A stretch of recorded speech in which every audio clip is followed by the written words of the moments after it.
भगवान आद्य गुरु शंकराचार्य जी ने कहा है कि 1000 जन्म साधना के बाद मुमुक्षता प्रकट होती है।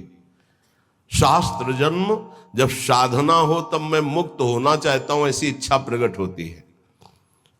और भगवत प्रेमी महात्मा का एक क्षण का संग, तात स्वर्ग अपवर्ग सुख धरी तुला एक अंग, तूलनताय सकल मिल जो सुख लव सत्संग।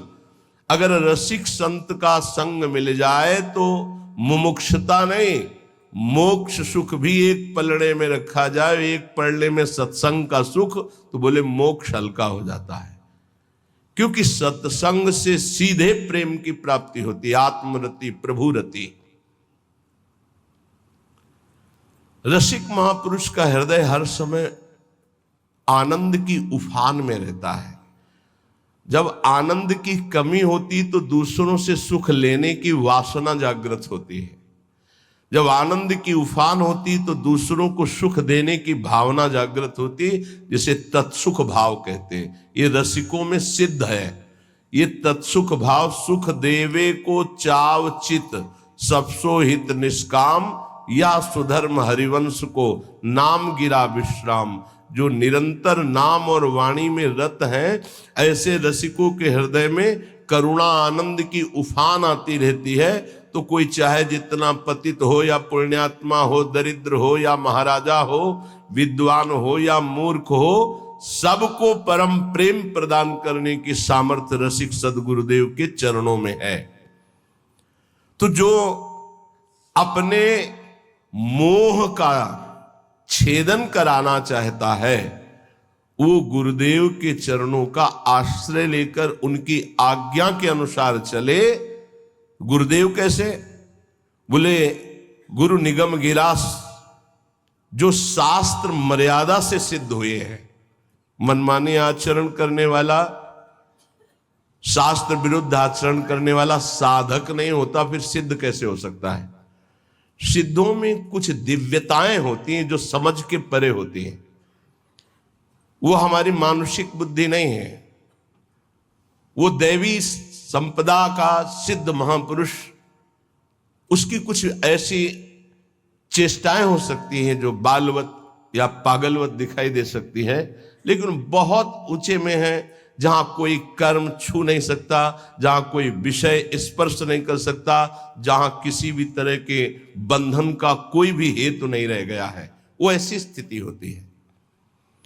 बोले उनके आज्ञा अनुसार अपने जीवन को चलाना, ये इसलिए शर्त गुरुदेव में भी रखी गई है।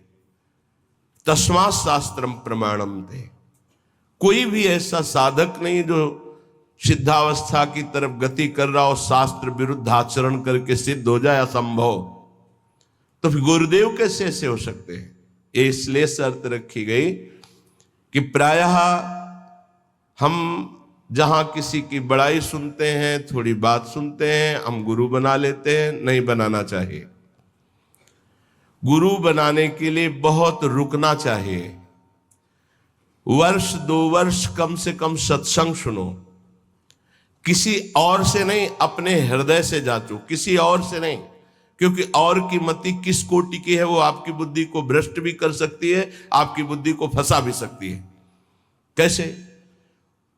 उसने अपने गुरु को प्रभु माना है और वो कहेगा मेरे गुरु से बढ़कर कोई नहीं, और ऐसा है, उसका कल्याण हो जाएगा उस भाव से।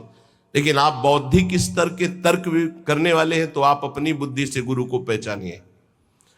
कोई कह रहा है कि पाखंड है, ये उसकी बुद्धि का है, आप अपनी बुद्धि से निर्णय कीजिए। किसी की श्रद्धा और किसी की अश्रद्धा से अपने हृदय में कोई फर्क नहीं पड़ना चाहिए।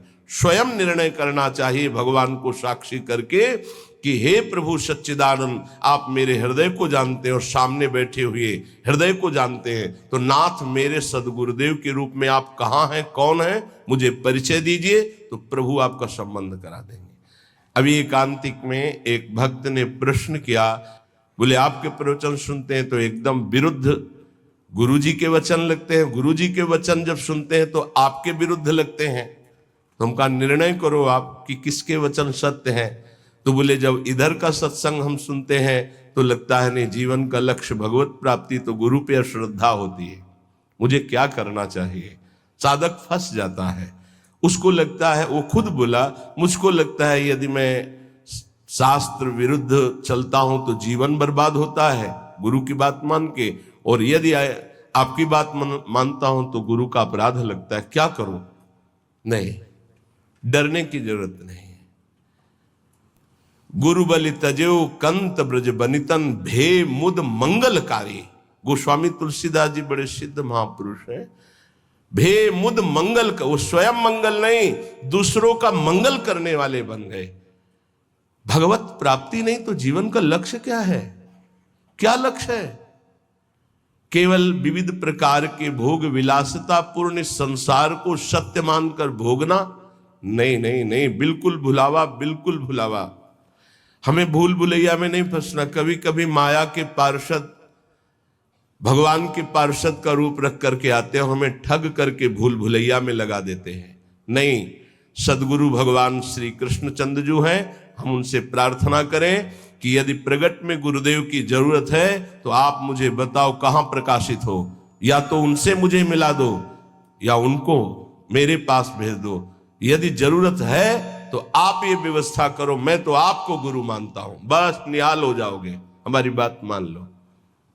श्रीपाद कह रहे हैं, रसिक सदगुरुदेव के चरणों का आश्रय लेकर स्वयं मोहिक सिद्धांत, अपने मोह का नाश कर दो, देह की प्रियता, देह के रिश्ते नातों का, तो सिद्धांत तुम्हारे अंदर सिद्धावस्था आ जाएगी। सिद्धावस्था प्रिया प्रीतम के प्रेम रस में डूबना। ये तो बताया शरणागति का श्लोक।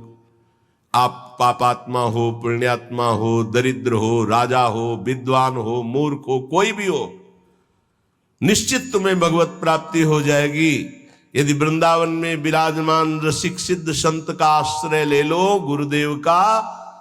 पर गुरुदेव का आश्रय कैसे ले लो? बोले स्वी मोहिक सिद्धांत। मोह आश्रय में बाधा पहुंचा देता है। शरीर का मोह, परिवार का मोह, नाना प्रकार के भोगों का मोह। मोह गए बिनु राम, मोह गए